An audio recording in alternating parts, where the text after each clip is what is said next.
Bonjour tout le monde. Vous avez dû récupérer donc sur Moodle les énoncés d'aujourd'hui. D'accord. Vous avez peut-être vu aussi que sur Moodle, j'avais déposé déjà les questions, comme je vous l'avais dit, la dernière question de l'ED de la semaine passée. Et normalement, vous avez dû également voir, en tout cas je l'espère, que j'avais mis également en ligne les annales des ED des années passées. D'accord. Comme vous avez vu dans l'ED que vous avez aujourd'hui, il y a la correction, donc les sujets de l'année passée. Donc dans les annales des ED, il y a aussi les sujets des années précédentes. À ne pas confondre avec les annales des examens des années précédentes. Ça, je n'ai pas le droit de vous les donner. Les collègues ne sont pas d'accord. D'accord ? Mais bon, il se trouve que dans les annales des ED, il y a les sujets des années passées. Mais ça n'a rien à voir, ce n'est pas la même chose. D'accord ? Hein ? Rien à voir du tout. Alors bien entendu, il n'y a que les sujets, il n'y a pas les corrections. Ça va de soi. Mais bon, voilà. Donc vous avez de quoi vous entraîner. Vous avez largement de quoi voir à quoi ça ressemble. Normalement, ça ne devrait pas poser de problème. Donc le canal, ce n'est pas 25, c'est 23. D'accord ? Donc si jamais vous n'êtes pas sur le canal 23, vous lancez le canal 23. Donc vous avez à déterminer le nombre d'oxydation du chlore dans ce composé-là. C'est ce que j'ai fait en ED, d'accord, je l'ai déjà fait plusieurs fois. C'est la méthode par différence. Vous connaissez le nombre d'oxydation de 2 des éléments sur les 3, donc vous pouvez en déduire le nombre d'oxydation du troisième. Allez-y, normalement vous devriez pouvoir voter là. Donc si vous avez la réponse, vous pouvez l'envoyer. Voilà, c'est bon, les premiers sont en train de se connecter, donc c'est bon, cette fois-ci ça fonctionne correctement. Alors, est-ce que vous en connaissez déjà bien, enfin, tous sauf un. En fait, c'est ça l'idée, hein, d'accord ? Il faut les connaître tous sauf un. Celui que vous avez besoin de déterminer. Celui qu'on vous demande de déterminer, ici, c'est le chlore. Donc, ça sous-entend que vous êtes capable de déterminer le nombre d'oxydation du magnésium et de l'oxygène. Et s'il y avait d'autres éléments, il faudrait connaître ceux-là aussi, d'accord ? Il faut les connaître tous sauf un, celui que vous avez besoin d'évaluer. Donc, ça fait à peu près la moitié déjà qui ont répondu. Donc, c'est le genre de calcul qu'il faut savoir faire vite et bien, d'accord ? Alors, bien, parce que c'est une évidence, voilà, il vaut mieux répondre bien que de répondre mal, mais vite également parce que ce n'est pas forcément le genre de question qui rapporte des points. C'est plutôt quelque chose qu'on a à faire dans une question. Et si c'est quelque chose qu'on a à faire dans une question, il faut vite passer à ce qui va effectivement rapporter des points, d'accord ? Mais on en a besoin éventuellement pour répondre à la question. Alors, voilà, bon, ça fait une quarantaine de répondants. Je vous montre à quoi ça ressemble au niveau de la réponse. Voilà, ça, ok. Donc, une grosse bande verte, c'est plutôt rassurant. Ceci étant dit, la grosse bande verte, elle fait que 56%, hein, d'accord ? Bon, elle est en train de grossir là maintenant, hein, parce qu'il y a les petits bains qui continuent à répondre, mais ça fait, voilà, un peu plus de 50%. Ça veut dire que ça fait aussi 50% d'entre vous qui ne l'ont pas fait correctement, ok ?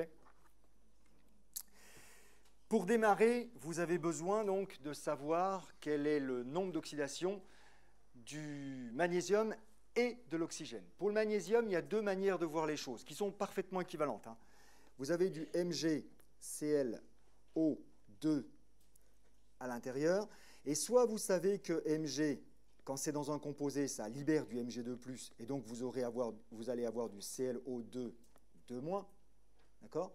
Soit vous avez réalisé que dans ce composé-là, le magnésium, c'est un alcalino-terreux, il est dans la deuxième colonne du tableau périodique, et que les alcalino-terreux, ils sont généralement à +2. D'accord ? C'est le même type d'information, parce que ça veut dire que là aussi, il est à +2. D'accord ? Et ce bout-là est à -2. Mais donc, vous pouvez le voir directement ici. Ça, si c'est un alcalino-terreux, c'est à +2, donc ce bout-là est aussi à -2. C'est pareil, d'accord ? C'est la même information. Mais simplement, peut-être que vous avez vous savez déjà que les magnésiums, c'est du Mg2+, et donc c'est aussi le même type d'information. Ce n'est pas mieux dans un sens, ce n'est pas mieux dans l'autre. De toute façon, la suite, elle est du même tonneau, d'accord ? Vous avez la somme, je vais travailler sur ce bout-là, d'accord, plutôt que sur la totalité. La somme des NO, donc ici, parce que c'est un ion et que voilà, ça illustre mieux mon propos. La somme des nombres d'oxydation pour ClO2, 2-, ça fera -2. Et vous voyez ici que ce sera le nombre d'oxydation du chlore plus 2 fois le nombre d'oxydation de l'oxygène parce qu'il y avait 2 oxygènes. Okay, donc, le nombre d'oxydation du chlore, ce sera juste le moins 2 que j'avais ici, moins 2 fois le nombre d'oxydation de l'oxygène. Il faut donc que je sache quel est le nombre d'oxydation de l'oxygène. Généralement, et la plupart du temps, c'est moins 2, sauf, et on a vu ça ensemble, si c'est un peroxyde.